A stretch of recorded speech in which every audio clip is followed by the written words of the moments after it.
उपस्थित भाई और बहनों, सभी को मैत्रीपूर्ण जय भीम। और जिस तरह से मेरे प्यारे दोस्त मित्र ब्रह्मचारी नित्यानंद जी ने मेरा परिचय करके दिया, मुझे बड़ा आनंद हुआ। प्रवचन के पहले मैं थाना केंद्र के सभी ब्रह्मचारी, वहाँ केंद्र के चेयरमैन प्रज्ञावीर जी, उनके सभी साथियों का, ब्रह्मचारी और ब्रह्मचारिणियों का मैं तहे दिल से आज शुक्रिया अदा करता हूँ। और जिस तरीके से ये प्रवचन की श्रृंखला आप लोगों ने जिनका आयोजन किया है, नियोजन किया है, इसलिए मैं आपको धन्यवाद देता हूँ। भाइयों और बहनों, जब मुझे थाना से प्रज्ञावीर जी का फ़ोन आया था प्रवचन के लिए, तो उन्होंने मुझे विषय जब बताया कि तथागत बुद्ध एक आकलन, तो मैंने इस तरह का विषय पहली बार सुना। तो विषय सुनते बराबर मुझे बड़ी खुशी हुई, बड़ा आनंद हुआ। और इस तरह का विषय जो नया है, तो मुझे नई तरीके से सोचना पड़ेगा, इसलिए मुझे चांस है, मौका है, ऐसा मैंने सोचा। और उनको उस समय बोला भी कि मुझे ये विषय सुनकर बड़ा हर्ष हुआ है, बड़ा आनंद हुआ है। तो हम आज इस विषय को समझने का प्रयास कर रहे हैं। विषय का है तथागत बुद्ध एक आकलन। तो जो विषय है तथागत बुद्ध और एक आकलन, इस विषय के शब्द की ओर हम पहले देखेंगे, जो कि पहला शब्द हम देख रहे हैं तथागत। ये तथागत का अर्थ क्या है? तथ का मतलब होता है तथ्य, सत्य, एकमात्र निर्वाण। इस तरह का अर्थ तथ का होता है। और दूसरा जो शब्द है आगत, आगत का मतलब है आगमन, अराइवल। तो दोनों मिला के तथागत ऐसा ये शब्द तैयार हुआ है, निर्माण हुआ है। और कुल मिला के इसका मीनिंग निकलता है कि ऐसा कोई व्यक्ति जो कि निर्वाण में स्थित हुआ, संसार से निर्वाण तक पहुंचा, निर्वाण में स्थित हुआ और आउट ऑफ कंपैशन, करुणा के वजह से पुनः वो संसार में आया। और ऐसा व्यक्ति जिसको हम तथागत कहते हैं, जो संसार से निर्वाण तक पहुंचा, निर्वाण में स्थित हुआ और पुनः आउट ऑफ कंपैशन, करुणा के वजह से वो संसार में स्थापित हुआ, लोगों के दुख कम करने के लिए, कष्ट कम करने के लिए। ऐसा तथागत का अर्थ है। अब दूसरा जो शब्द है वो है बुद्ध। ये बुद्ध का जो शब्द है उसका अर्थ देखने का हम प्रयास करेंगे, कोशिश करेंगे। बुद्ध ये शब्द के बारे में कई जगह कई लोगों ने कई तरीके के मीनिंग बताए हैं, कई तरीकों की परिभाषा की है। आज के विषय समझते समय हम बुद्ध ने स्वयं इसके बारे में क्या कहा, ये देखने का प्रयास करने वाले हैं हम, कि बुद्ध का अर्थ क्या है। ये बुद्ध के मुख द्वारा हम आज समझने का प्रयास करेंगे। और हम जैसा कि हम सब लोग जानते हैं कि सिद्धार्थ को बोध गया में बुद्धत्व प्राप्त हुआ। सिद्धार्थ बोध गया में बुद्ध बने और गया से पैदल चलते वो सारनाथ निकले। जब वो पैदल चलते वो चल पड़े सारनाथ के लिए, तो रास्ते में उनको एक नग्न सन्यासी मिला। और वो सन्यासी जिसका नाम उपाक था, उन्होंने बुद्ध को देखा और वो चौंक गया, आश्चर्यचकित हुआ। उसने इस तरह का कोई व्यक्ति इसके पहले कभी देखा ही नहीं था। बुद्ध की काया चमक रही थी, तेजोवलय उनके काया के सबोताल था। और फिर उपाक इस समझ नहीं पा रहा था कि ये कौन है, इसलिए उपाक ने उनको ऐसी सवाल नहीं पूछे कि आप कहाँ से आ रहे हो। उपाक ने यह सवाल नहीं पूछा कि आप कहाँ जा रहे हो। उपाक ने बुद्ध से यह जानने की कोशिश की कि यह कौन हो सकता है। इसलिए उपाक ने बुद्ध को पूछा, क्या आप गंधर्व हैं? तो बुद्ध ने उनका सर नहीं ऐसा हिला के कहा सर से कि नहीं, वो गंधर्व नहीं है। उपाक ने बाद में पूछा, क्या आप यक्ष हैं? और बुद्ध ने उनका सर हिला के कहा कि नहीं, मैं यक्ष नहीं हूँ। फिर उपाक ने उनको पूछा क्या आप देव हैं? उसी समय बुद्ध ने सर हिला के दर्शाया कि वो देव भी नहीं है। उपक ने फिर पूछा, क्या आप मानव हैं? तो बुद्ध ने तब भी सिर हिला के उनको दर्शाया कि वो मानव भी नहीं है। तब उपक ने उनको पूछा कि फिर आप कौन हो? आप कौन हो? तब बुद्ध ने बताया कि जिन संस्कारों के वजह से गंधर्व गंधर्व बनता है, जिन संस्कारों के वजह से देव देव बनता है, जिन संस्कारों के वजह से मानव मानव बनता है, ऐसे सभी संस्कारों को नष्ट करके एक केवल संस्कार रहित चित्त है। इस तरह से बुद्ध ने उपक को बताया है।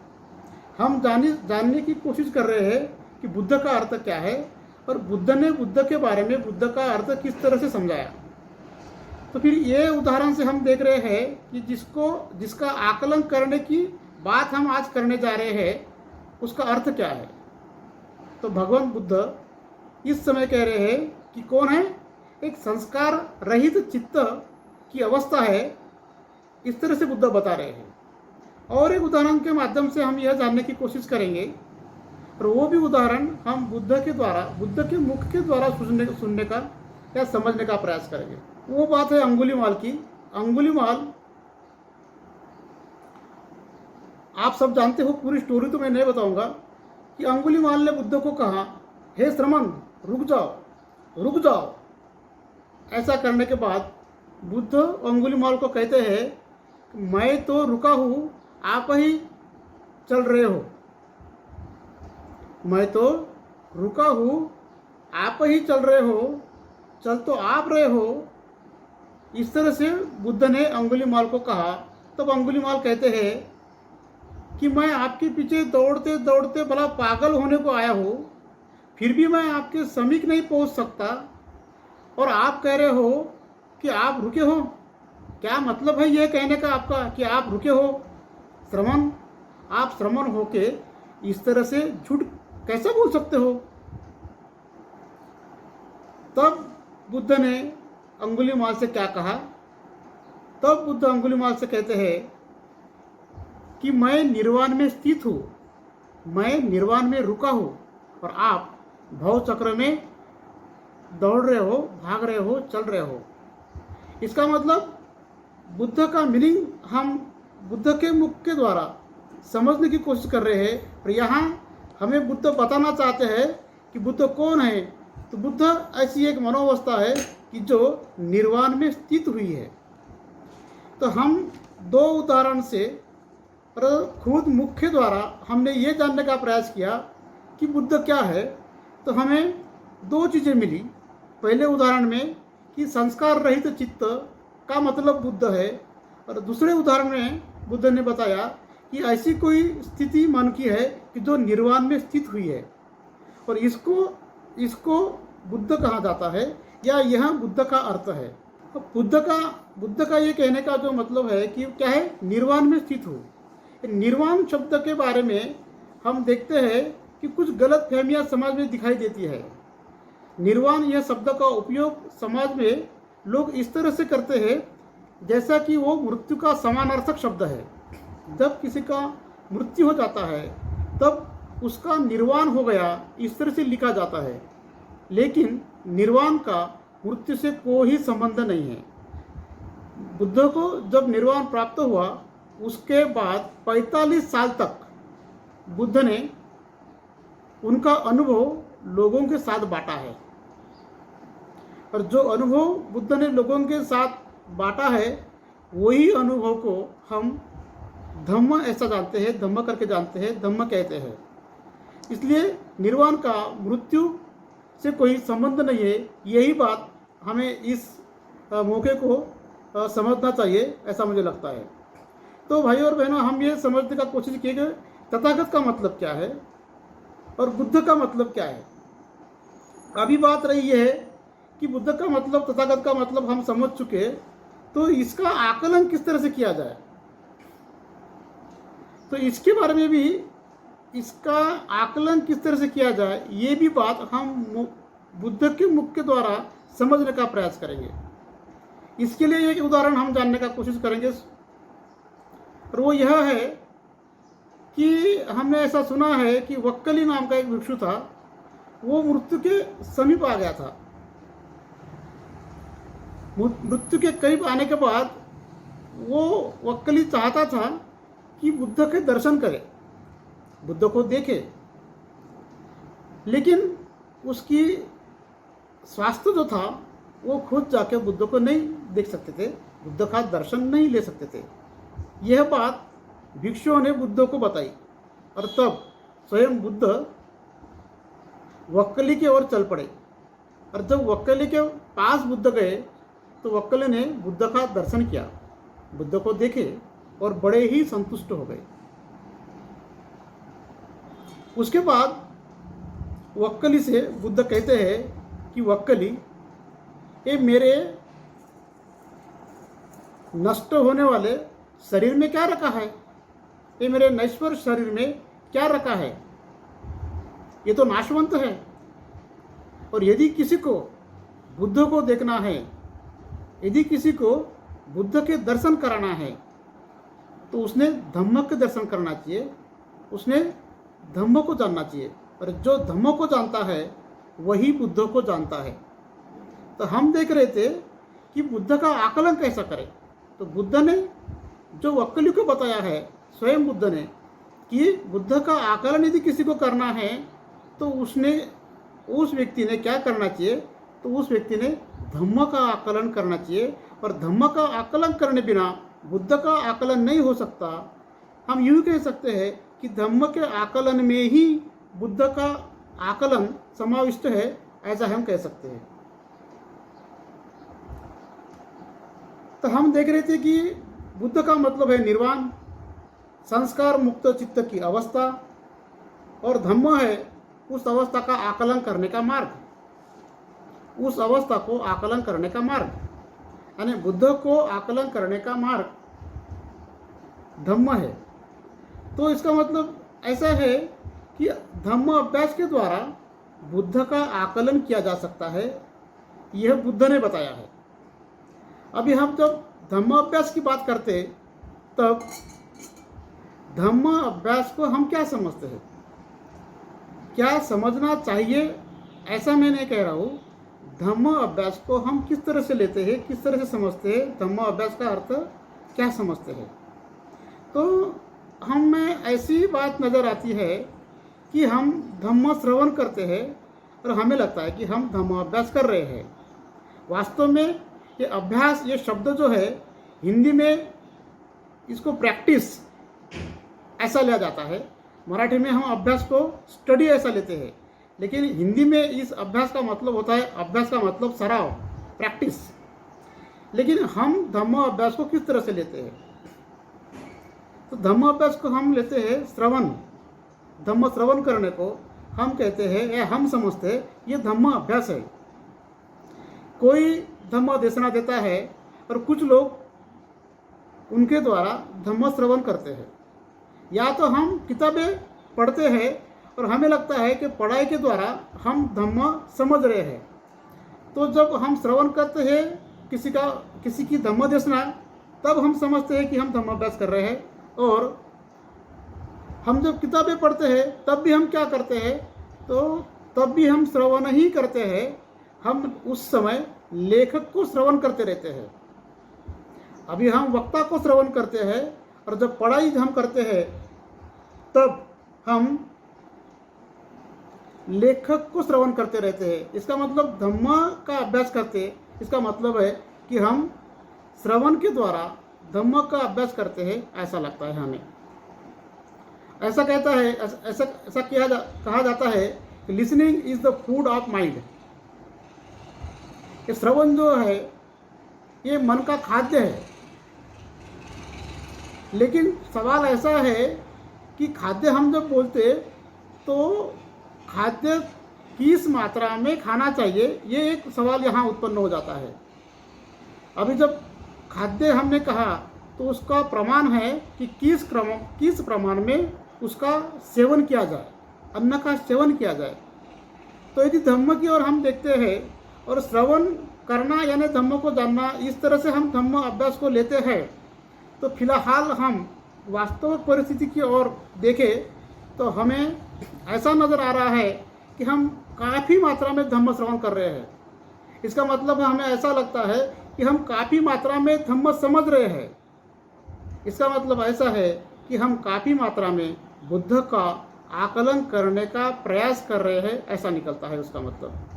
हम देख रहे हैं इतने झुम्पर प्रवचन से, इतने शिविर चल रहे हैं, यदि हम किसी को फ़ोन लगाते तो उठाते ही नहीं। उनको जब समय मिलेगा तब वो कॉल बैक करेंगे और यही बताते हैं कि उस समय मैं व्यस्त था। और कहाँ व्यस्त था? तो प्रवचन श्रवण करने में व्यस्त था, शिविर में व्यस्त था और वर्कशॉप में मैं व्यस्त था।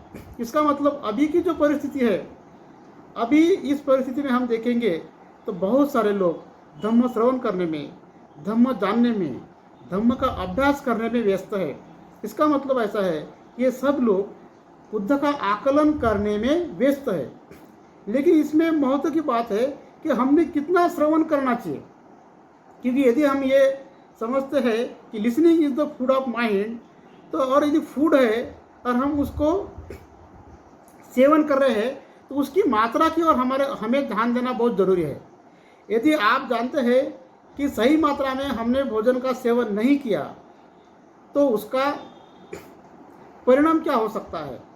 हम खाते ही रहे और पाचन के बारे में और हजम के बारे में हमने सोचा नहीं, तो उस अनाज का क्या होगा? यही सोचना, ये बात भी सोचना बहुत ज़रूरी है, ऐसा मुझे लगता है।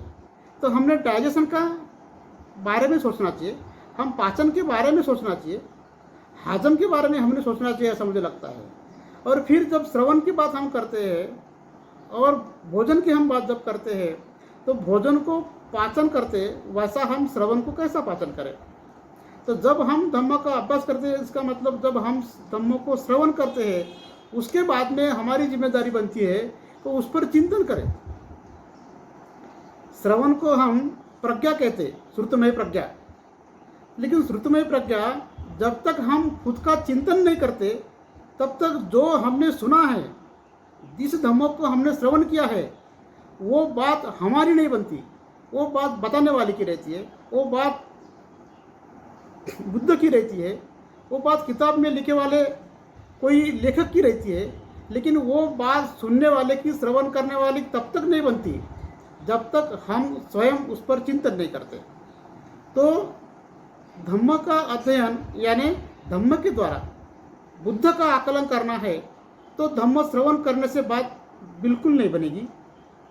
तत्पश्चात हमें धम्म श्रवण के बाद धम्म का चिंतन करना काफ़ी अनिवार्य है। लेकिन हमें ऐसा नज़र आता है कि हम केवल सुनते हैं और केवल सुनते हैं, ऐसा हमारे ध्यान में आता है। सुनना और पढ़ना एक ही चीज़ है।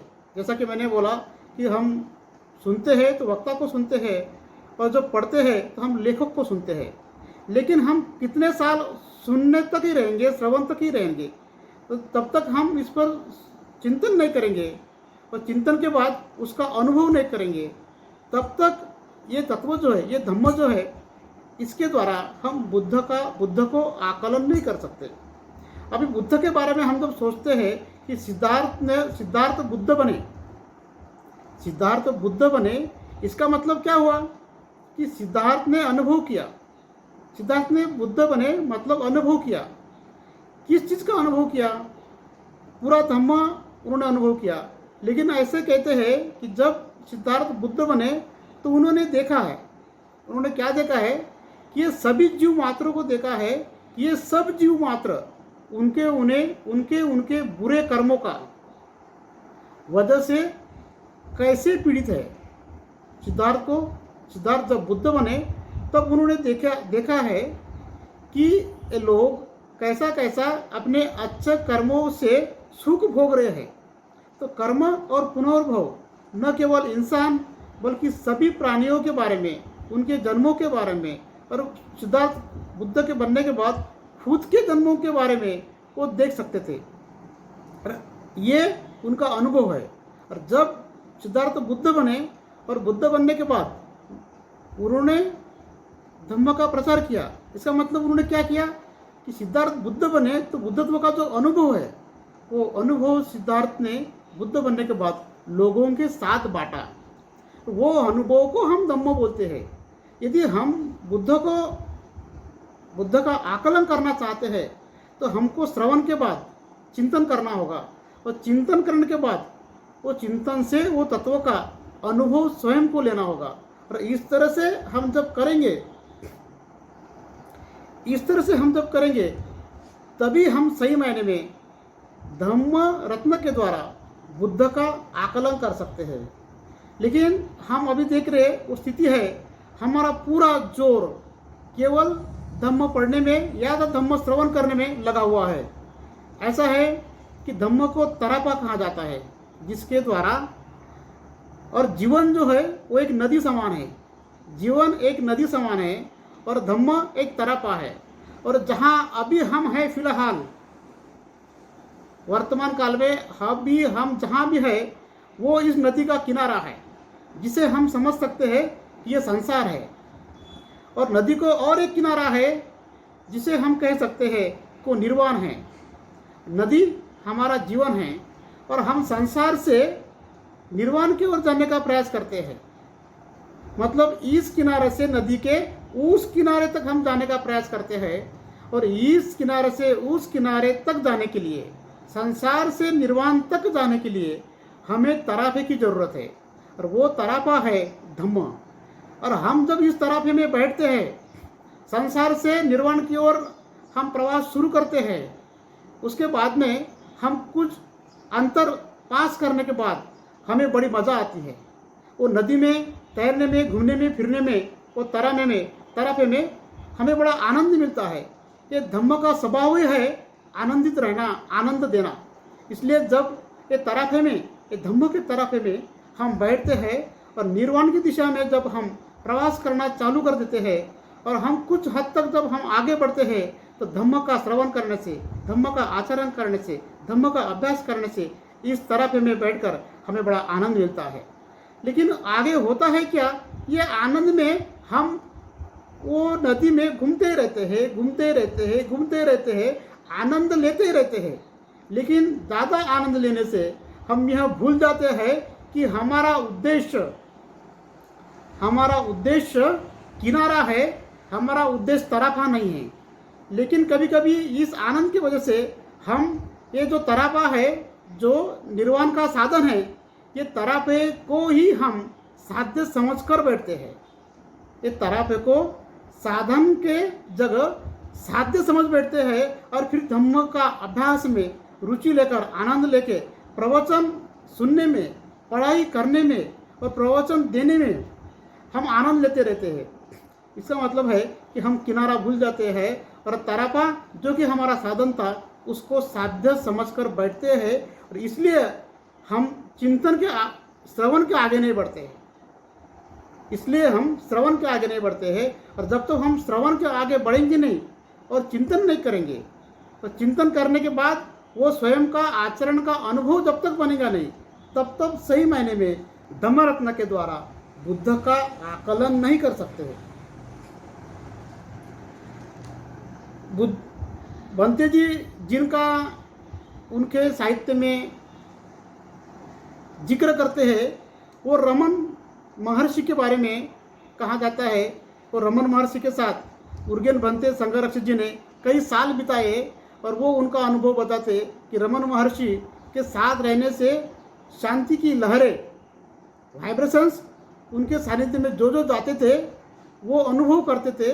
ऐसा रमन महर्षि का प्राप्ति थी, ऐसी सिद्धि थी। वो रमन महर्षि के बारे में, रमन महर्षि को उनके शिष्य ने एक बार एक सवाल पूछा था, और वो सवाल यह था कि महर्षि जी, आपकी देशना सुनने के बाद, श्रवण करने के बाद मुझे इतना आनंद मिलता है कि मानो मैं आनंद सागर में डूब जाता हूँ। क्या फिर भी यदि मुझे मोक्ष प्राप्त करना है तो साधना करनी ही पड़ेगी? इस तरह का सवाल रमन महर्षि के शिष्य ने रमन महर्षि को पूछा था। रमन महर्षि ने उस शिष्य को उस सवाल के जवाब में कहा कि यदि केवल श्रवण करने से मोक्ष प्राप्त हुआ होता तो सबसे पहले ये छत और ये दीवारें इन्होंने मोक्ष प्राप्त किया होता, ऐसा रमन महर्षि ने उनको शिष्यों को बताया। इसका मतलब है कि केवल धम्म स्टडी से, केवल धम्म श्रवण से या केवल धम्म की किताबें पढ़ने से बुद्ध का आकलन नहीं हो सकता। हमने देखा कि सिद्धार्थ को जिसका आकलन हुआ वो अनुभव सिद्धार्थ ने लोगों के साथ बांटा है। सिद्धार्थ बुद्ध बने तो बुद्धत्व का जो अनुभव है वो लोगों के साथ उन्होंने बांटे, और वो अनुभव को हम धम्म कहते हैं। लेकिन हम केवल पढ़ते हैं और केवल सुनते हैं, उसके बाद में हम चिंतन नहीं करते, उसके बाद में वो स्वयं का अनुभव नहीं बनता, और फिर भी हम प्रवचन देते हैं, और फिर भी हम बताते रहते हैं, और फिर भी हम धम्म चर्चा करते हैं। इसका मतलब है कि हम धम्म नहीं बताते, धम्म के बारे में बताते हैं। बुद्ध के बारे में जब बुद्धत्व का हम विचार करते हैं तो धम्म का मतलब अनुभव होता है, तो उन्होंने अनुभव बताया है। हम धम्म के बारे में बताते, धम्म नहीं बताते। धम्म का मतलब है अनुभव। तो अनुभव के माध्यम से धम्म के द्वारा बुद्ध का सही मायने में आकलन हो सकता है। हम बुद्ध को विद्या चरण संपन्न ऐसा कहते हैं। विद्या चरण संपन्न, धम्म स्टडी से, किताबों पढ़ने से, प्रवचन सुनने से, ये सब तरीके के श्रवण से क्या हो सकता है, विद्या आ सकती है। लेकिन बुद्ध को हम विद्या नहीं कहते, हम विद्या चरण कहते हैं। सिद्धार्थ बुद्ध तब हुए जब उनके पास विद्या भी थी और चरण भी था। हम जब केवल किताबें पढ़ेंगे, धम्म की किताबें पढ़ेंगे, धम्म का अभ्यास करेंगे, धम्म का रीडिंग करेंगे, ऐसा कहो, अभ्यास का मतलब होता है प्रैक्टिस, इसलिए धम्म का रीडिंग करेंगे, धम्म को श्रवण करेंगे, तो केवल उससे अनुभव नहीं आ सकता है। और ऐसा कहते हैं कि केवल धम्म अभ्यास से अनहोलसम यानी अस्वास्थ्यकर हम बन सकते हैं। उसका मीनिंग निकम्मा ऐसा होता है, मुझे अच्छा नहीं लगा इसलिए मैंने इस शब्द का उपयोग किया। केवल धम्म का अभ्यास करने से अनहोलसम, इसका मतलब अस्वास्थ्यकर हम बन सकते हैं हमारे पास यदि उसका अनुभव नहीं है तो। ऐसा मैंने सुना कि दो दोस्त थे, अच्छे जिगरी दोस्त। उसमें से एक दोस्त जो था वो अंधा था। वो अंधे को उसके दोस्त ने दावत के लिए शाम में घर में बुलाया था। वो अंधा दोस्त उसके दोस्त के घर में दावत के लिए गया। रात में उन्होंने खाना खाया और खाना खाने के बाद वो अपने घर निकला। निकलते समय उसके पास एक लकड़ी थी जिसके सहारे वो कई सालों से चलते आ रहा था। लकड़ी के आधार से वो कहीं प्रवास कर सकता था और करता था। लेकिन इस बार क्या हुआ, वो उसके मित्र ने, रात बहुत ज़्यादा हुई थी और अंधेरा बड़ा घना था, इसलिए वो दोस्त ने उनको बोला कि मेरे दोस्त, जाते समय ये लालटेन तेरे साथ लेके जा। लालटेन का मतलब कंदील मराठी में। ये लालटेन जो है वो तेरे साथ लेके जा क्योंकि अंधेरा बड़ा घना है। वो अंधा दोस्त थोड़ा हंसा और हंसकर अपने दोस्त को बोला, मैं जानता हूँ कि तू मुझ पर कितना प्यार करता है, तू मेरे बारे में बड़ा चिंतित रहता है, लेकिन मुझे एक बात की हंसी आ रही कि मेरे भाई, मेरे दोस्त, तूने मुझे ये लालटेन दिया, ये कंदील दिया, इसके पास प्रकाश है कंदील में, लेकिन मुझे प्रकाश और अंधेरा का फर्क समझ में नहीं आता क्योंकि मैं जन्म से मैं अंधा हूँ। तो फिर मुझे ये लालटेन का क्या मतलब देने का, मेरे लिए इसका कोई भी उपयोग नहीं होगा, इसलिए तेरा ये लालटेन, तेरा ये कंदील तेरे पास रख ले। लेकिन वो दोस्त बड़ा इमोशनल था, बड़ा भावना प्रधान था, बोले नहीं मेरे दोस्त, मेरे भाई, ये लेके जा। तो लेके क्या करूँ? तब वो दोस्त ने अंधे दोस्त को समझाया कि बोले देख, तू अंधा है, मुझे मालूम है, तू नहीं देख सकता कि मैं तुझे लालटेन भी दे रहा हूँ या क्या दे रहा हूँ। लेकिन लालटेन तेरे हाथ में जब रहेगा, वो लालटेन के प्रकाश तुझे नहीं दिखेगा, लेकिन सामने से आने वाला जो भी कोई प्रवासी होगा उसको तेरे हाथ में ये लालटेन है और उसका प्रकाश है, तो उस प्रकाश की वजह से तू दूसरे प्रवासी को दिखेगा और उस वजह से कोई भी प्रवासी तुझे धक्का नहीं देगा। इसलिए मेरे भाई ये साथ में ले ले। फिर वो अंधे दोस्त ने वो लालटेन उसके हाथ में लिया और वो चलने लगा अपने घर की ओर। वो चल पड़ा। एक हाथ में उसके हमेशा की जो लकड़ी थी वो लकड़ी थी, लाठी थी, और एक हाथ में वो लालटेन था और वो चलने लगा, अपने घर की ओर चलने लगा। लेकिन इस बार क्या हुआ, इस बार उसकी चाल बदल गई। ये चाल इसलिए बदल गई, जब उसके पास लालटेन आ गया तो उसको ऐसा लगा कि मेरे पास प्रकाश है और अभी मुझे डरने की कोई बात नहीं, क्योंकि मुझे अभी कोई धोखा नहीं, मुझे कोई खतरा नहीं। और उसकी चाल बदल गई। वो चलते रहा और सामने से एक प्रवासी ने उसको धक्का दे दिया।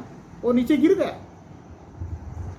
गिरने के बाद उठा और वो अंधा वो प्रवासी से पूछने लगा कि मेरे भाई, मैं तो जन्म से अंधा हूँ, क्या तुझे भी दिखाई नहीं देता कि मेरे पास ये लालटेन है, इसमें प्रकाश है, कि ये प्रकाश में क्या मैं तुझे दिखाई नहीं देता? तब वो प्रकाशी वो अंधे को कहने लगा कि माफ़ करो भैया, आप अंधे हैं, मुझे मालूम तो नहीं है, लेकिन आपके पास लालटेन है ये भी मुझे नहीं दिखा। तब वो अंधे ने पूछा, क्यों, तू अंधा तो नहीं है, फिर मेरे हाथ का लालटेन तुझे क्यों नहीं दिखा? तब वो प्रवासी ने उसको बताया कि तुम्हारे हाथ में लालटेन होगा, लेकिन वो कब बुझा मुझे मालूम नहीं, उसमें प्रकाश नहीं है। और फिर वो अंधे को एहसास हुआ कि आज तक मैं इतने साल से प्रवास कर रहा हूँ, ये लकड़ी के साथ प्रवास कर रहा हूँ, ये लाठी के साथ मैं प्रवास कर रहा हूँ, अभी तक मुझे किसी ने धोखा नहीं दिया, धक्का नहीं दिया। लेकिन जब मैंने ये लालटेन मेरे हाथ में पकड़कर मैं चलने लगा तो मुझे धक्का देके गिराया गया। ये क्यों ऐसा हुआ? ये ऐसा मुझे इसलिए हुआ कि मुझे ऐसे लगा कि अभी मेरे पास लालटेन है, मुझे ऐसे लगा कि अभी मेरे पास प्रकाश है, लेकिन मेरे पास दृष्टि नहीं होने के कारण ये लालटेन कब बुझा ये मुझे पता ही नहीं चला। जब हम धम्म के द्वारा बुद्ध का आकलन करने का प्रयास करते हैं, और जब बुद्ध वक्कली को यह कहते हैं कि जिसको मुझे देखना है उसने धम्म को देखना चाहिए, धम्म के द्वारा ही बुद्ध का आकलन हो सकता है, तो हम सब तो धम्म को देख रहे हैं, लेकिन क्या ऐसा तो नहीं कि जैसा वो अंधे के हाथ में लालटेन है और उसको लग रहा कि उसके पास प्रकाश है, और वो कब बुझा उसको पता भी नहीं चला और वो गिर पड़ा। तो कभी कभी हमारा अभ्यास इस तरह से है कि अभ्यास के द्वारा अभ्यास है ऐसा लगता है, और फिर हमको कुछ समझ में आ रहा है, हमको कुछ समझ गया है, मानो मुझे बुद्ध का आकलन ही हो गया है। इस आविर्भाव में हम आ सकते हैं। वास्तव में अभ्यास का अनुभव हमारे पास कम होता है, इसलिए अभ्यास का मतलब है प्रैक्टिस, और जब तक हम प्रैक्टिस नहीं कर सकते हैं तब तक सही मायने में बुद्ध का आकलन नहीं हो सकता है। इसलिए बुद्ध का आकलन कराना है तो धम्म के सिवा नहीं होगा, लेकिन धम्म का अध्ययन किस तरह से करना चाहिए, धम्म का आचरण किस तरह से करना चाहिए, ये धम्म रत्न के द्वारा बुद्ध को किस तरह से जानना चाहिए, ये भी बात समझना बहुत ज़रूरी है। और यदि ये किस तरह से समझना चाहिए, तो जैसा कि मैंने ये बताने का प्रयास किया है कि श्रवण तो ठीक है, लेकिन श्रवण के स्तर तक हम कितने साल रहेंगे। कबीर बड़ा अच्छा कहते हैं कि शब्द बिचारा क्या करे, अर्थ न जाने कोई, अर्थ बिचारा क्या करे, धारण करे न कोई। हम ये धम्म अध्ययन के किस स्तर पर है ये भी हमें सोचने की जरूरत है, क्योंकि जब तक हम ये नहीं सोचेंगे तो धम्म के द्वारा बुद्ध का आकलन कदापि नहीं हो सकता है। इसलिए धम्म अध्ययन तो हम कर रहे हैं, लेकिन धम्म अध्ययन के कौन से स्तर पर हम हैं, जिसका हम उच्चारण करते हैं वो शब्द का अर्थ हमें समझता है क्या। अभी इतने सालों के बाद जो हम गाता है पठन करते हैं उसके बारे में हमें कभी सवाल गिरे क्या कि जो गाथा मैं पठन करता हूँ तो पाली में तो मैं पठन करता हूँ, लेकिन मराठी में मैं क्या कर रहा हूँ, पाली का तो अर्थ मुझे नहीं समझता, लेकिन जो मैं 62 साल से जिसका पठन कर रहा हूँ, तो मैं क्या पठन कर रहा हूँ, इसका अर्थ मुझे समझता है क्या? ये सवाल हमें गिरना बहुत ज़रूरी है, ये सवाल पढ़ना बहुत ज़रूरी है, इसके बारे में सोचना बहुत ज़रूरी है। और इतना पर्याप्त नहीं है, सोचने के बाद भी पर्याप्त नहीं है। हो सकता है एक स्तर से हम दूसरे स्तर तक जाएंगे धम्म का अध्ययन करके बुद्ध का आकलन करने के लिए, और वो दूसरा स्तर होगा कि हम शायद शब्द का अर्थ समझ पाएंगे। लेकिन शब्द का अर्थ भी समझना पर्याप्त नहीं है, तो क्या करना है? उसका अनुभव करना है। अंडरस्टैंडिंग और रियलाइजेशन में डिफरेंस है। हम जब प्रिंसिपल पढ़ते हैं, हम जब धम्म पढ़ते हैं, तब हम अंडरस्टैंड करने का प्रयास करते हैं, लेकिन अंडरस्टैंडिंग पर्याप्त नहीं है, उसका रियलाइजेशन होना बहुत ज़रूरी है। Actual I don't want to play with the words, in fact ये शब्दों के साथ खेलना मुझे इस समय वक्त नहीं है, लेकिन जब भी हम शब्द का इस्तेमाल करते हैं तो ये जो कम्युनिकेट करने का प्रयास करते हैं कि ये शब्द किस अर्थ से मैं उपयोग कर रहा हूँ, उस शब्द के पीछे क्या है, ये भी हमें सोचना होगा।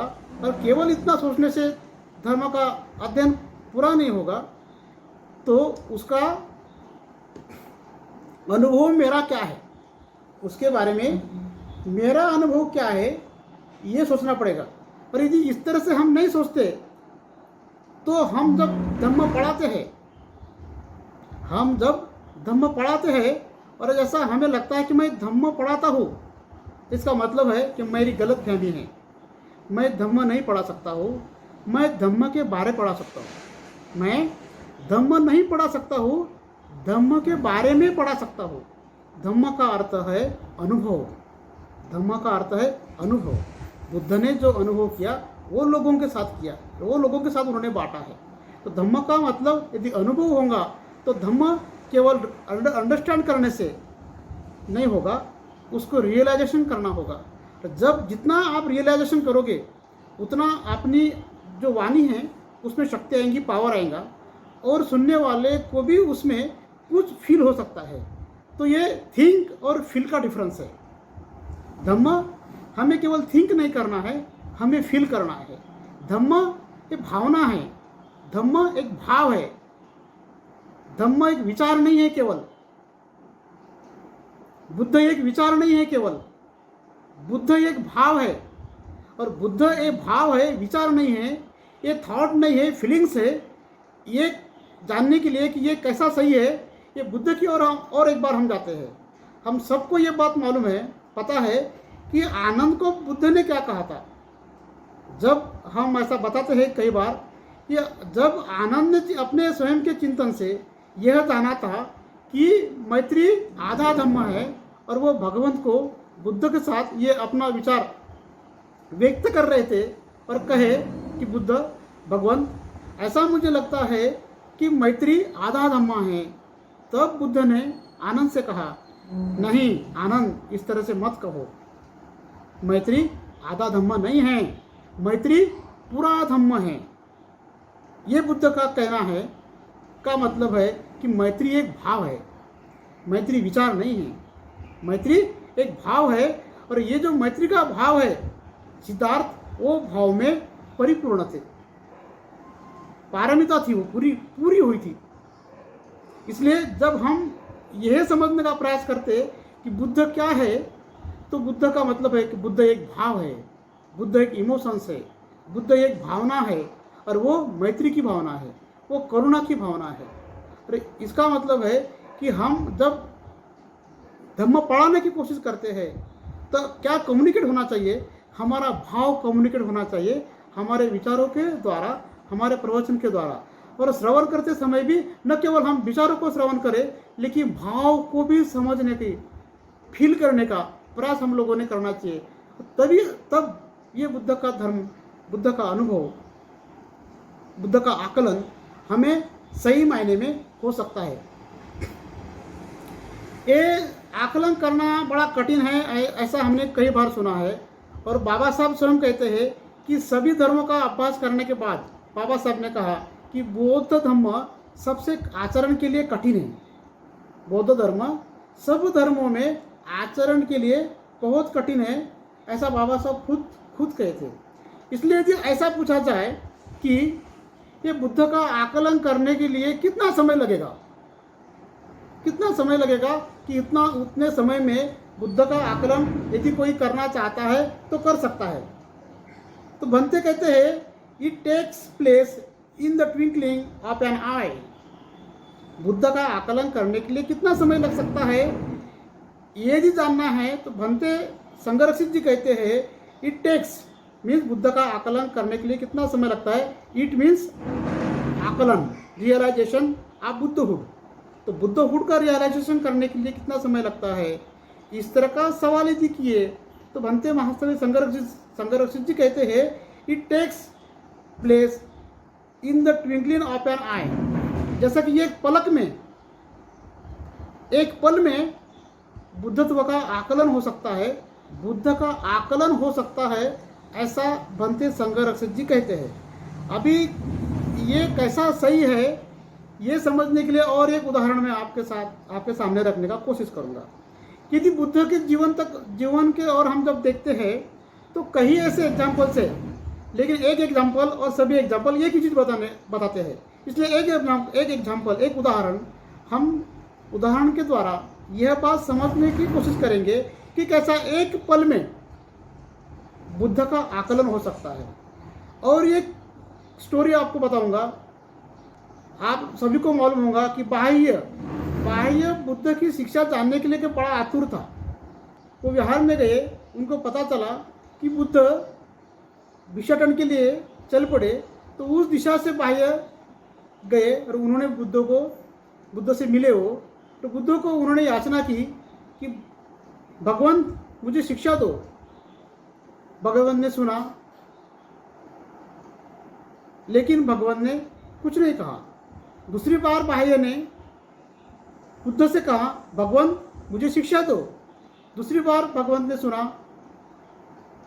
और कुछ नहीं कहे। तीसरी बार बाह्य ने कहा भगवान मुझे शिक्षा दो। बुद्ध पीछे मुड़े और वो ही रास्ते पे बुद्ध ने बाह्य को शिक्षा दी। वो कुछ पल में बुद्ध ने बाह्य को बताया और क्या शिक्षा दी, देखना अर्थात केवल देखना, सुनना अर्थात केवल सुनना, छूना अर्थात केवल छूना, स्वाद लेना अर्थात केवल स्वाद लेना, सूंघना अर्थात केवल सूंघना। ये बात बुद्ध ने बाह्यों को, ये शिक्षा बुद्ध ने दी। और ऐसा कहते कि बाह्य अटेंड एनलाइटनमेंट, बाह्य ने बोधि की प्राप्ति कर ली थी। क्या ऐसा चमत्कार हुआ कि एक पल में बाह्य बोधि अटेंड कर सके, बोधि को प्राप्त कर सके? तो इसमें देखने का मतलब, जब उन्होंने बोला कि देखने का मतलब केवल देखो, तो बाह्य ने देखते समय केवल देखा। देखते समय बाह्य के मन में यह भाव नहीं था कि मैं देख रहा हूँ। हम देख रहे थे कि ये बुद्ध का आकलन करने के लिए कितना समय लग सकता है। और भंते कह रहे थे कि एक पल में बुद्ध का आकलन हो सकता है। और ऐसे कई उदाहरण बुद्ध काल में हम देखते हैं। अभी हम एक उदाहरण देखने जा रहे हैं और वो है बाह्य का। बाह्य ने बुद्ध को दीक्षा देने के लिए याचना की और फिर बुद्ध ने उनको शिक्षा दी। वो बुद्ध ने जो शिक्षा दी थी यह थी कि देखना अर्थात देखना, सुनना अर्थात सुनना, छूना अर्थात छूना, स्वाद लेना अर्थात स्वाद लेना, सूंघना अर्थात सूंघना। यह दीक्षा बुद्ध ने बाह्यों को देने के बाद ऐसा हम सुनते हैं कि बाह्य एक पल में बुद्ध हो गए, बुद्ध का आकलन उन्होंने कर लिया था। तो ऐसा क्यों हुआ कि कोई एक पल में आकलन कर लेता है? तो जब उन्होंने बोला कि सुनने का मतलब सुनना है, तो वो बाह्य ने मैं सुन रहा हूँ इस तरह से नहीं देखा। पहली बात कि सुनने का मतलब सुनना, इसका मतलब सुनने वाला वहाँ मैं हूँ, इस तरह से बाह्य ने नहीं सुना। दूसरी बात यह थी कि सुनने के बाद ये इंद्रियों के द्वारा जो स्पर्श होता है और स्पर्श के बाद जो वेदना होती है वो वेदना को तृष्णा में परिवर्तित होने से बाह्य ने रोका, और इसलिए बाह्य क्या हो गया, बाह्य संबोधि को प्राप्त हो गया। बाह्य को बुद्ध का आकलन हो गया। लेकिन बनते केवल इतना ही नहीं कहते, बनते आगे भी कहते हैं, और वो ऐसा कहते हैं कि कितना समय लगेगा बुद्ध का आकलन होने के लिए। तो हमने अभी देखा कि बनते ने कहा कि 1 पल लगेगा, लेकिन उसके आगे बनते क्या कहते हैं देखना है हमें। वो कहते हैं it takes in the twinkling of an eye but it takes in the twinkling of an eye, but preparation for it takes a very long time, many lives। तो जो पल है, जो पल में हम बुद्ध को आकलन कर सकते हैं, उसको 1 पल लगता, लेकिन वो पल तक पहुंचने के लिए बनते बोलते कि कई जन्मों तक हमें प्रिपरेशन करनी पड़ेगी, तैयारी करनी पड़ेगी। और तैयारी करने में हम कितना रुचि लेते हैं, ये हमारे लिए बड़ी महत्व की बात है। इसके लिए भी एक कथा है बुद्ध धर्म में, लेकिन अभी कथा में ज़्यादा वक्त नहीं जाना चाहिए, इसलिए मैं थोड़ा आगे जाता हूँ। इसलिए बनते बोलते कि 2 तरीके हैं, जो 2 मेथड्स है, जो रास्ते हैं, जिन रास्तों से बुद्ध का आकलन किया जाता है। इसलिए 2 रास्ते बताते समय, 2 मेथड्स बताते समय बनते कहते हैं कि किस 2 रास्ते से बुद्ध का आकलन किया जा सकता है। उनमें से एक रास्ता बनते बताते हैं, वो यह है, उनको वो कहते हैं कि शॉर्टकट है। अभी शॉर्टकट रास्ता मतलब कैसा है, तो शॉर्टकट रास्ते का मतलब है कि वेदना को तृष्णा से बचा लेना, वेदना को तृष्णा से बचा लेना, यह शॉर्टकट रास्ता है। जो रास्ता बाह्य ने अपनाया, लेकिन ये सुनने के बाद, ये अनुभव सुनने के बाद ऐसा हमें लगता है ये बहुत ही डिफिकल्ट बात है। लेकिन दूसरा भी रास्ता बनते बताते, और उनको वो कहते हैं कि लॉन्ग कट रास्ता है, और जो कि पल तक पहुंचने का रास्ता बनते कहते हैं उसके लिए काफ़ी समय लग सकता है, और न केवल काफ़ी समय बल्कि काफ़ी जीवन भी उसके लिए लग सकते हैं। और वो उनको कहते हैं कि प्रिपरेशन, कि बाह्य को 1 पल में बुद्ध का आकलन क्यों हुआ था, कि बुद्ध बाह्य तैयार था, बाह्य की तैयारी हुई थी। यानी मानो कि कोई झाड़ को हम काटते हैं और घाव 1000 मारते, और 1000वां घाव जब मारते हैं तो उसके बाद वो टूट जाता है। लेकिन 1000 इसके पहले 999 घाव मार चुके रहते, तब हम लास्ट मारने के बाद वो गिर जाता है, लेकिन उसकी तैयारी पहले से हो चुकी थी। इसलिए पल में होता है, लेकिन इसलिए तैयारी जो है, प्रिपरेशन है, वो बहुत ज़रूरी है, ऐसा बनते कहते। और प्रिपरेशन का मार्ग कठिन लग रहा होगा, लेकिन उसके सिवा हमारे पास कोई चारा नहीं है।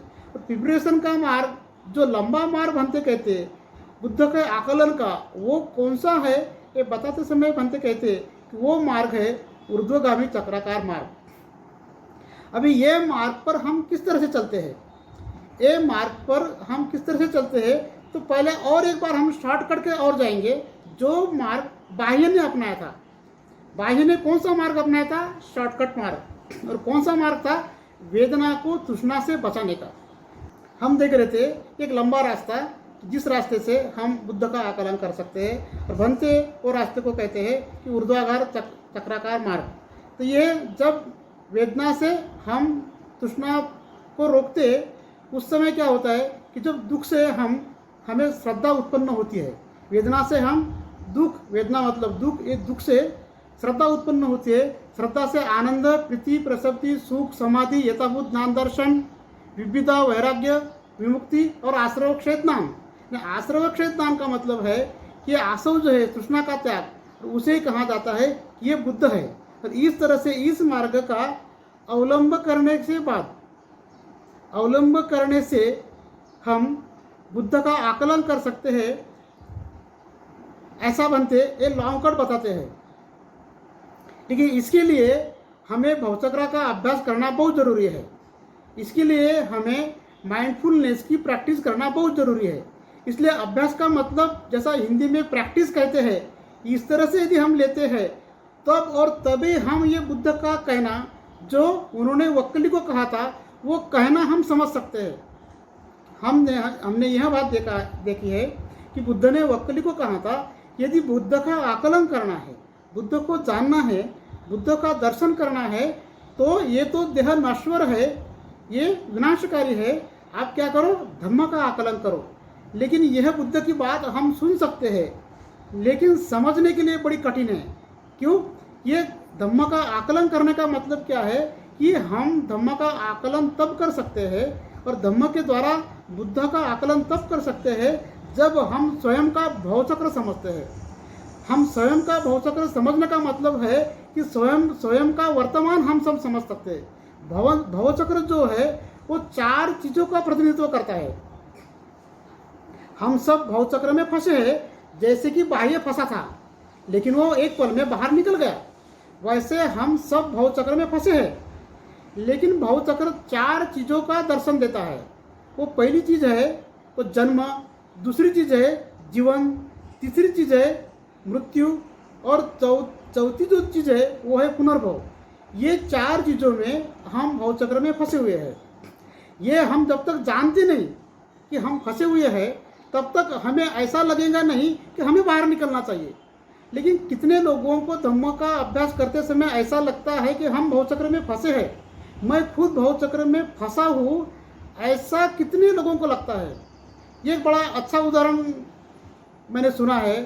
ऐसा कहते हैं कि किसी एक कैदी को जेल में लंबी शिक्षा के लिए रखा गया था और जब वो जेल में उसकी शिक्षा काटने के बाद उसको छोड़ दिया गया था तो उसको बाहर आने के बाद ऐसा लग रहा था कि कब मैं जेल में जाऊँ, और वो बोलते कि वो दोबारा जेल में गया क्योंकि उसको लगता था कि जेल में बहुत अच्छा लगता है, वक्त पर खाना मिलता है, किसी की जिम्मेदारी नहीं है और बहुत अच्छा लगता है।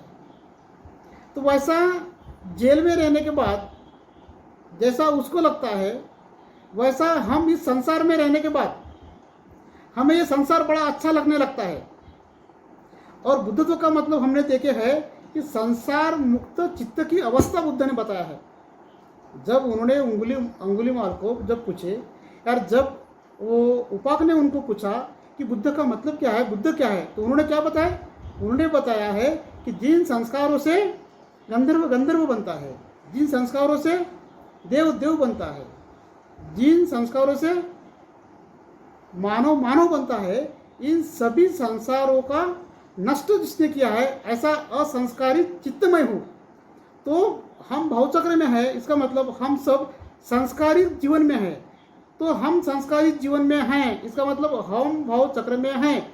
जब तक हमें ऐसा लगता नहीं तब तक हम भवचक्र के बाहर निकलने का प्रयास नहीं कर सकते, जैसा कि बाह्य ने किया। तब तक हम बुद्ध का आकलन करना चाहिए ऐसा भाव हमारे मन में नहीं आ सकता है। और ये भाव आने के लिए हमें माइंडफुलनेस होना चाहिए, हमें अवेयरनेस होना चाहिए, हमें सजग होना चाहिए। और यदि हम सजग हो सके तभी हम भवचक्र के बाहर निकलने का प्रयास कर सकते हैं। पर इसलिए बुद्ध ने उनकी टीचिंग देते समय लोगों को जो लगता है कि ये बड़ी निराशाजनक है, तो उसकी शुरुआत ही बुद्ध ने जब बताया तो दुख से किया। क्योंकि जब तक आपको लगता नहीं है कि दुख है, तो संसार और निर्वाण के जो लक्षण बताए गए हैं, तो संसार में दुख है, लोभ है, द्वेष है, मोह है, और असंस्कारित में इनके विरुद्ध है, यानी उनमें प्रज्ञा है, उनमें मैत्री है। तो और वहाँ सुख है या दुख मुक्त की अवस्था है। लेकिन जो लोग संसार में रहते हैं उनको जब तक ऐसा नहीं लगता कि मैं भवचक्र में हूँ, फंसा हूँ, जंजीरें मेरे पाँव में हैं, वो जब तक उनको ऐसा लगता नहीं तब तक वो उस भवचक्र से बाहर निकलने का प्रयास नहीं करते और बुद्ध को जान नहीं सकते। क्योंकि बुद्ध का मतलब बुद्ध ने बताया वो संस्कार मुक्त चित्त की अवस्था है। तो हम जो संस्कार अपने आप में होने दे रहे हैं और संस्कार पर संस्कार करने जा रहे हैं, ये तब तक हम करते रहेंगे कि जब तक हमें ये लगेगा नहीं कि हम फंसे हुए हैं, हम दुख में फंसे हुए हैं। ये स्मृति, ये जागृति, ये सजगता जब तक हमारे मन में उत्पन्न नहीं होगी, हमारे चित्त में ये विचार जब तक उत्पन्न नहीं होगा, तब तक इससे बाहर पढ़ने के लिए हम प्रयास नहीं कर सकते, और तब तक हम सही मायने में बुद्ध को आकलन नहीं कर सकते। इसलिए भंते का जो कहना है कि दो टाइप के मार्ग है, एक शॉर्टकट और एक लॉन्ग कट। इसलिए लॉन्ग कट का जो मार्ग है वो हमें अपनाना ही पड़ेगा। इसलिए अपनाना पड़ेगा कि शॉर्टकट का मार्ग अपनाने के लिए जो तैयारी होना पड़ती है, होनी चाहिए, वो तैयारी शायद हमारी नहीं है। और इसलिए ये की बात हम कई बार सुनने के बाद हमें वो करने की क्षमता हमें नहीं होती है। अब ये कैसा समझोगे आप? जैसा कि हमें ये प्रिंसिपल समझ गया है, धम्म समझ गया है, लेकिन उससे आचरण करने का साहस, वो आचरण में लाने की क्षमता हमें नहीं है। बौद्धिक लेवल पे हमें समझता है कि ध्यान के बिना संबोधि असंभव है, लेकिन ध्यान करना चाहिए और नियमित स्वरूप से करना चाहिए। ये समझ है, ये अंडरस्टैंडिंग है, यही धम्म है। और इसका आचरण क्या है? इसका आचरण है वो ध्यान का सराव। तो सराव हो गया आचरण, और ध्यान करना चाहिए ये विचार बोलने के बाद जब समझता है, पढ़ता है। जैसा कि बुद्ध तो प्राप्ति के बाद कहा था कि मैं ये देना, जो मेरा ज्ञान है लोगों को देना चाहिए ना नहीं देना चाहिए। उस समय उन्होंने 3 सवाल पूछे थे। पहला सवाल था वो यह कि क्या ये लोग समझ पाएंगे।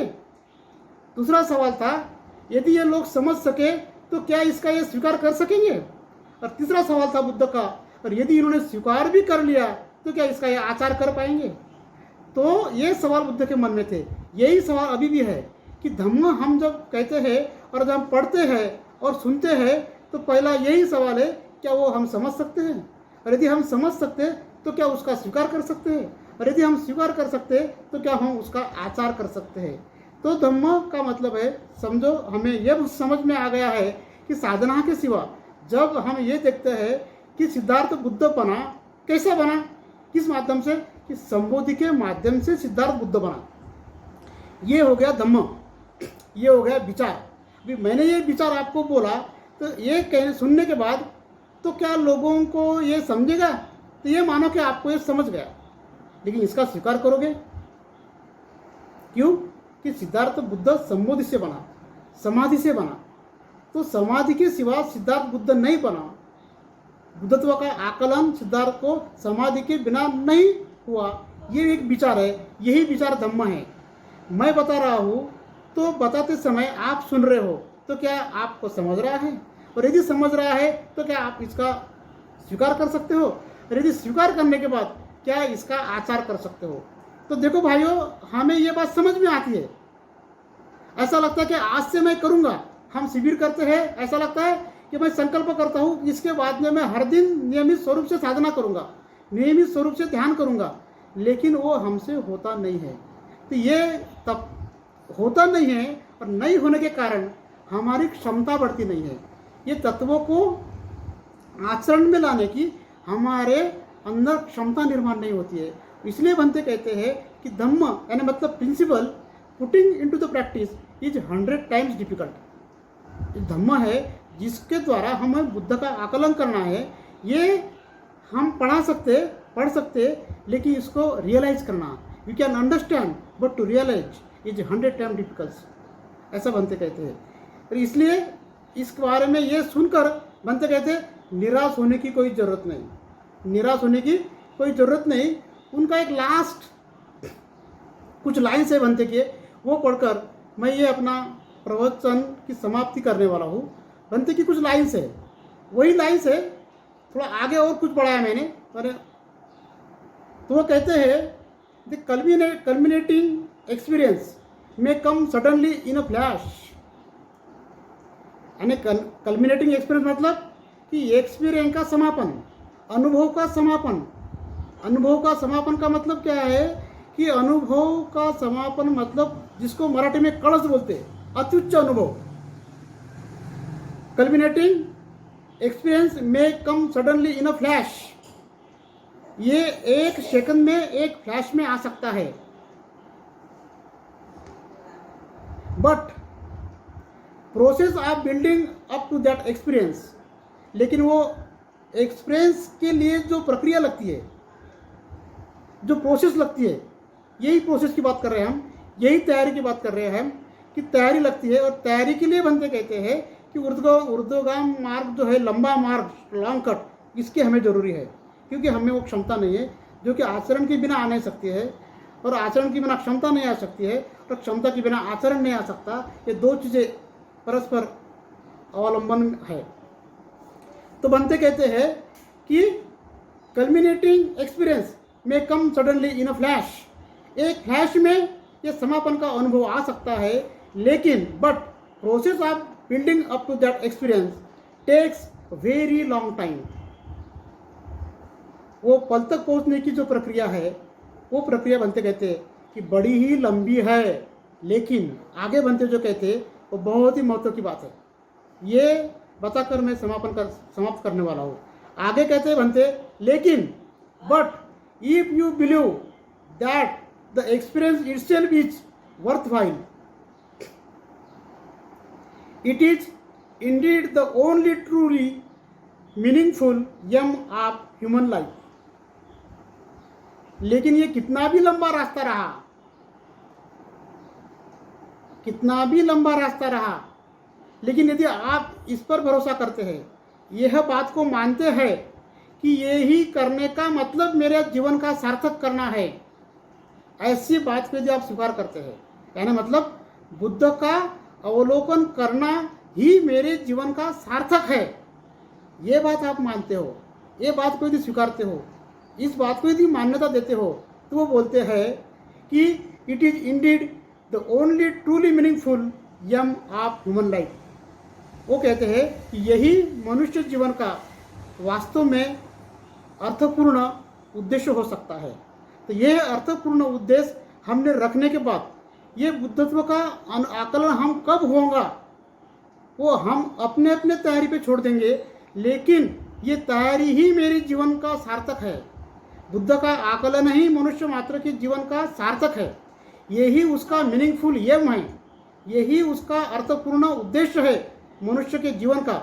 इस बात को यदि हम इंटेलेक्चुअल लेवल पे भी हम अभी स्वीकार करते हैं, तो धीरे धीरे ग्रेजुअली क्रमशः हम बुद्ध का आकलन करने के रास्ते पर चल सकते हैं। और न केवल हम चल सकते हैं, बल्कि हम होपफुली एक दिन बुद्ध का आकलन, जिनको हम तथागत कहते हैं, उस तथागत बुद्ध का आकलन एक दिन हम कर सकते हैं, ऐसा पूरा विश्वास मुझे है।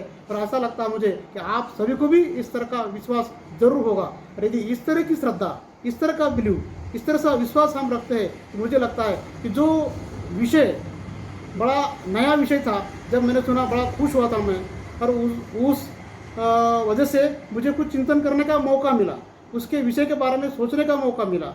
मैंने इस तरह से पहले कभी सोचा भी नहीं था, और इसलिए ये मौका देने के लिए, सोचने का मौका, प्रवचन का नहीं, सोचने का मौका देने के लिए, चिंतन करने का मौका देने के लिए, और इस तरह के का प्रवचन की श्रृंखला का आयोजन करने के लिए मैं पुनः एक बार थाने केंद्र के सभी वो चेयरमैन और उनके सभी धम्मचारिणियों को धन्यवाद देता हूँ।